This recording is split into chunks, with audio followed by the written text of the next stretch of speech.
Hello, আসসালামু আলাইকুম। Actually এখন আমরা মেকআপ রুমের সেন্স অফ হিউমারের শুটিংয়ের রুমে সাজগোজ করছি। আজকে খুবই কঠিন 4টি এপিসোড। প্রথমবারের মতো সেন্স অফ হিউমার রাজনৈতিক অঙ্গনের একজন ব্যক্তিত্বকে ইনভাইট করেছে। হাই ভোল্টেজ রাজনীতিবিদ শামীম ওসমান। শামীম ভাই আসছেন একটু পরে।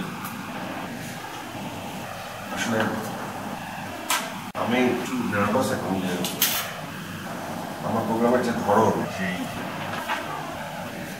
সেলিব্রিটিদের সাথে যে এরকম আমার সূক্ষ্মতা, রাজনীতিবিদদের সাথে সেরকম সূক্ষ্মতা আমার নাই। তো সেই জায়গা থেকে শামীম ওসমান ভাইয়ের সাথে কথোপকথন, ইন্টারভিউ স্টাইলটা কী হবে আমি বুঝতে পারছি না। শামীম ভাইয়ের সাথে আমার ফোনে কথা হয়েছে যখন, ওনাকে আমার অসম্ভব ভালো মানুষ মনে হয়েছে। উনি আমাকে বলেছেন যে ব্রাদার, আমার কোনো বিষয় নিয়ে কথা বলতে কোনো অসুবিধা নেই, কিন্তু রাজনীতি নিয়ে যদি কথা বলেন তাহলে শুধুমাত্র রাজনীতি নিয়ে আমি কথা বলব। বাট রাজনীতির বাইরেও আমি এমন একজন মানুষ, আমার জীবনে অনেক সাধারণ মানুষের মতো ঘটনা আছে, রঙিন জীবন। সো আপনি যদি সেই বিষয়গুলো নিয়েও কথা বলতে চান, দর্শক অনেক আনন্দ পাবে।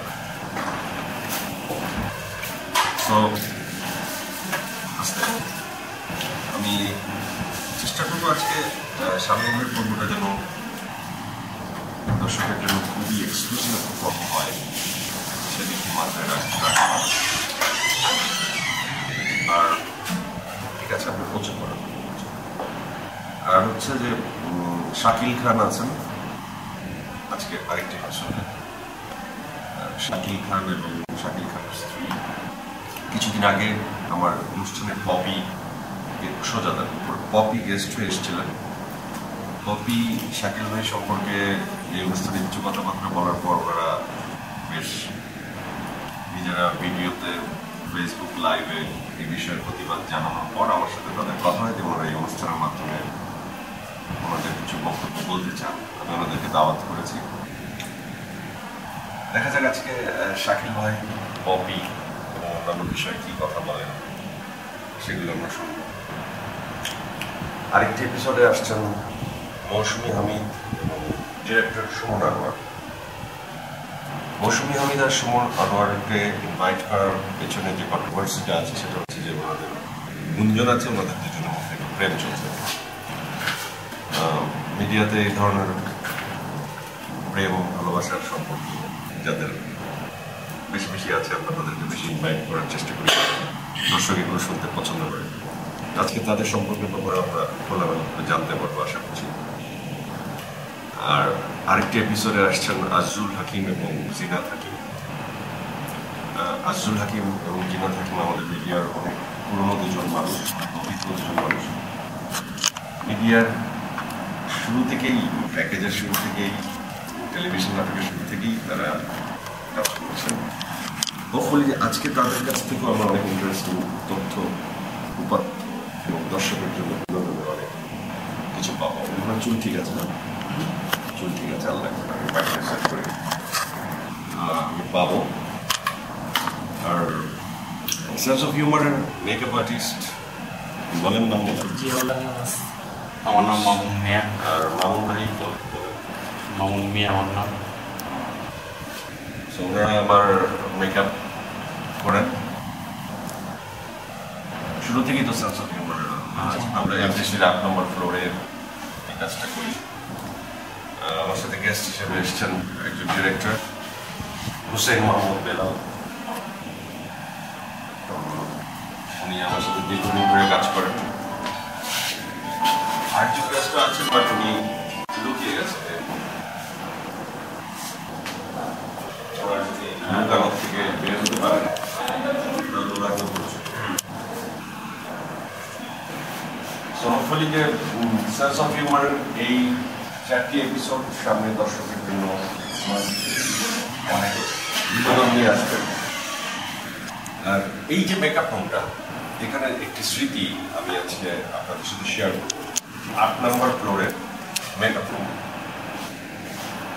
8 নম্বর ফ্লোরের এই মেকআপ রুমে আমি এক সময় যখন আমি ফিল্মের নায়ক হতে চাইতাম, 94 ওই সময়কার কথা, তখন সালমান শাহ, মরহুম সালমান শাহ ছিলেন জনপ্রিয় নায়ক, ওনার রাজত্ব চলছিল এবং সেই সময়টা এত সুন্দর একটি ফিল্মের সময় ছিল। শুধু সালমান শাহ না, একদিকে সালমান শাহ, একদিকে মান্না ভাই, একদিকে জসিম ভাই, একদিকে নায়করাজ, রাজ্জাক, আলমগীর স্যাররা, ওনারা ছিলেন, রুবেল ছিলেন, চমচমাট এফডিসি। এখন আমি যদি আপনাদের ভিডিওতে দেখাই, এফডিসিতে কোনো ফিল্মের শুটিং চলছে না। এফডিসিতে কয়েকটি নাটকের বা কয়েকটি চ্যানেলের কাজ ছাড়া অন্যান্য সব কাজ বন্ধ। এই মেকআপ রুমটা আমার স্মৃতি হলো সালমান শাহর সাথে।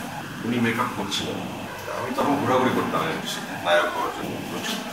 মৌসুমী আপা আমাকে একটু প্রশ্রয় দিত, আমি ওনার সহযোগিতা নিয়ে এফডিসি যেতাম। আমি সালমান ভাইয়ের কাছে আসলাম, উনি আমাকে চিঠি দেন। বললাম অন্যদিন কিছু বললো না, বললাম যে আপনার সাথে আমার একা কথা আছে এই মেকআপ। তখন উনি লোকজন যাদের ছিল তাদেরকে উনি বললো, আচ্ছা বের হওয়ার সাথে একা কথা। ওনারা উনি সরিয়ে দিলেন লোকটা। এইখানে এই চেয়ারে উনি বসা ছিলেন 1994-এ। আমি তখন বললাম কি ভাইয়া, এখানেও কথা বলবো না, আপনার সাথে কথা বললাম ড্রেসিং রুমের। এই ড্রেসিং রুমটা আমি একটু দেখাই।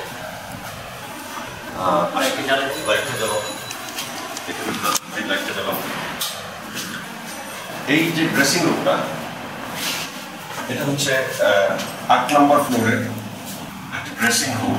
আমি সালমান ভাইকে নিয়ে এই ড্রেসিং রুমে চলে আসি এবং মজার ব্যাপার হচ্ছে তখন আই ওয়াজ ভেরি ক্রেজি যে আমাকে সিনেমার নায়ক হতেই হবে এবং আমি কোনোভাবে চান্স পাচ্ছি না। আমার মনে আছে এই ড্রেসিং রুমের ভেতরে এখানে আমি সালমান ভাইকে বলি কি, সালমান ভাই আমাকে নায়ক আপনি বানায় দেন। বলে যে আমি কিভাবে বানাবো, আমি না ওনার জাস্ট দাঁড়ানো থেকে ওনার পা দুটা ধরে তুলি, ধরে আমি বলি যে সালমান ভাই আপনার দুটো পায়ে করলাম, আপনি পারবেন আমাকে নায়ক বানাতে। উনি আমাকে উঠিয়ে মুখে জড়িয়ে দিল এবং তারপর বললো দাঁড়াও আমি দেখছি, আমি আমার সর্বোচ্চ চেষ্টাকে সহযোগিতা করব। এই সেই ড্রেসিং রুম, এই সেই মেকআপ রুম। আজকে সেন্স অফ হিউমারের রেকর্ডিংয়ে মেকআপ করতে এসে হঠাৎ এই স্মৃতিটা তুলে দেওয়া আমি আপনাদের সাথে শেয়ার করলাম।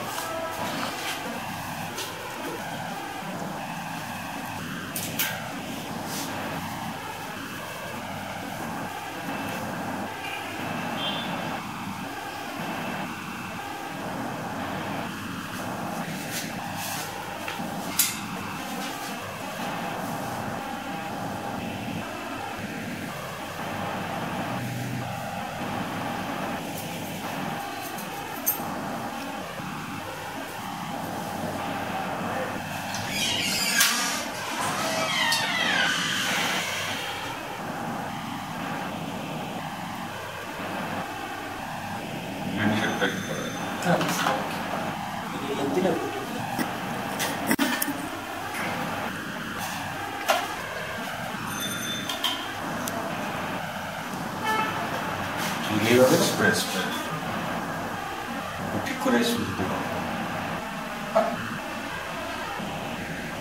খারাপ পানি